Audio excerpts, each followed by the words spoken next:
We're going to talk about this with our sports betting analyst, Todd Fuhrman. It's time for Todd's Odds. And Todd, I guess we probably should start this segment by addressing what you're wearing. What do you have to say to the Canadian viewers, Todd? I mean, look, Jay, I have a lot of things to say to the Canadian viewers, but since this is a family-friendly program, I'm not going to use any of those particular terms. But at the same time, this may be the only time I can truly support the red, white, and blue because you just showed the outright odds for the tournament, and I am not bullish whatsoever about our prospects. I may have to hit the rewind button and go back to the World Juniors instead. Just stand up a little for us so we can see that T-shirt in all its glory. I have to admit, that is the best USA hockey logo. That's the best one right there. And that's a real vintage shirt. Yeah, it's a real vintage shirt. You didn't get that at like Old Navy or anything, right, Todd? No, I've had it in the collection for a little bit longer than I'm willing to admit, going all the way back to right after Sidney Crosby's golden goal. Ah, that was a glorious moment. I was there in the building for that one, Todd. Todd, we're about to turn the page on the NFL season. Well, I guess we already did over the weekend. Hey, what did you think of the game? What did you think of the game? What did you think of the halftime show? So, I mean, Jay, when we broke the game down last week, I thought there was a path for Philadelphia to run away and hide. Never in my wildest dreams did I anticipate that the Eagles would be up 24-0 at the half.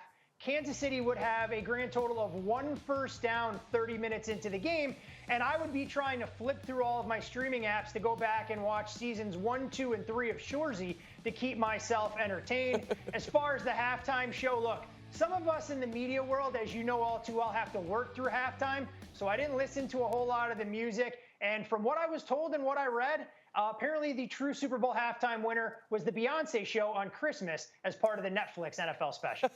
Okay, let's get to the Four Nations face-off. We showed you Canada's a slight favorite. And as I mentioned, over the past few weeks, the USA was actually the favorite. So now Canada overtakes USA as the favorite. Are you surprised at all to see Canada back in the top spot, Todd?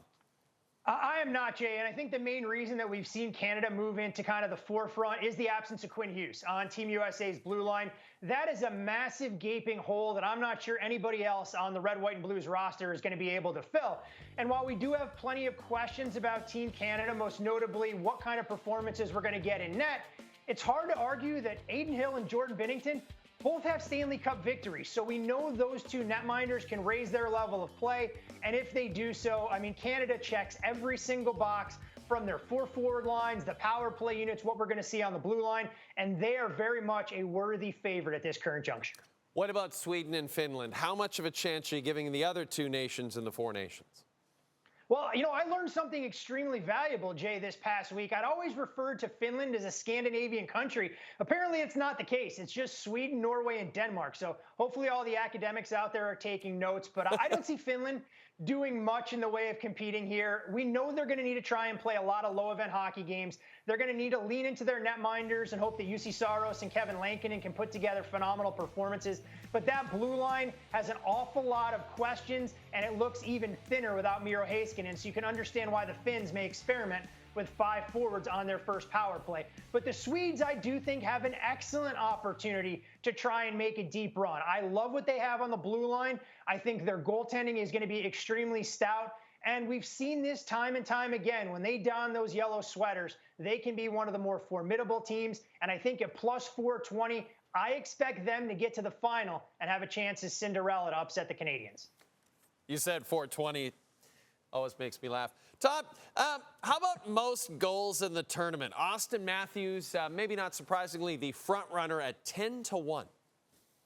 Yeah, and I think it's tough to try and make a compelling case for the chalk in a tournament like this. All it may take, Jay, is 3 goals, maybe 4 goals max. It's not even like the same numbers we'll see Golden Boot winners put forth in the World Cup. But I'm going to go to a different member of the Toronto Maple Leafs and take a long shot price on Willie Nylander. Now, I know his thing's set up right now. He's projected to be on that second line. But the fact he's going to get PP1 minutes, I think gives him a great opportunity to go out there and be a little bit of a dark horse in that market.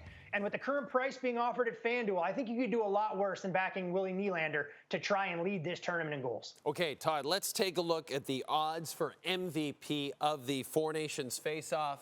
And it's a pretty incredible list. Canada, the 2 favorites in Connor McDavid and Nathan MacKinnon, followed by 4 Americans, led by Austin Matthews. I got a few questions for you about this, Todd. Let's start simply with, who do you like up top? I mean, look, I'm just glad a netminder is getting proper respect there with Connor Hellebuck nestled in there amongst all of that scoring power. But for me, I'm going to go chalky with this first pick, Jay, and it's not going to be to make a case for Connor McDavid, although I wouldn't fault anybody who wanted to grab that price tag. But I think Nathan MacKinnon would be my guy at 10-1. You look at what Nate has done for the Colorado Avalanche, and I think being able to play with the kind of skill that we're going to see on the top couple of units for Team Canada, he can be the trigger man. They can lean into his speed, and a price tag at 10-1 on Nathan MacKinnon, way too hard for me to pass up. Okay, what about some longer shots? Anyone you like further down the board? So I'm a sucker for a little bit of nostalgia, and of course, we're not sure about the overall health of Sidney Crosby, but look, he has been the face of Canadian hockey longer than Nathan MacKinnon and Connor McDavid, and the price currently being offered, hard for me to ignore, so that'd be worth a few shekels or two.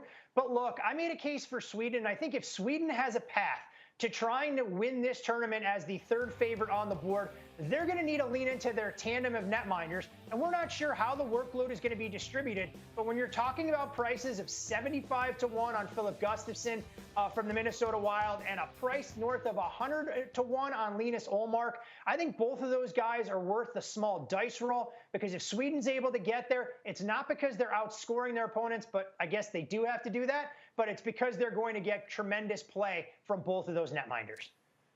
Todd, I got to say, you dressed beautifully, and you did a great job on the segment this week, and we will talk to you next week just ahead of the Four Nations Face-Off final. Looking forward to it, buddy.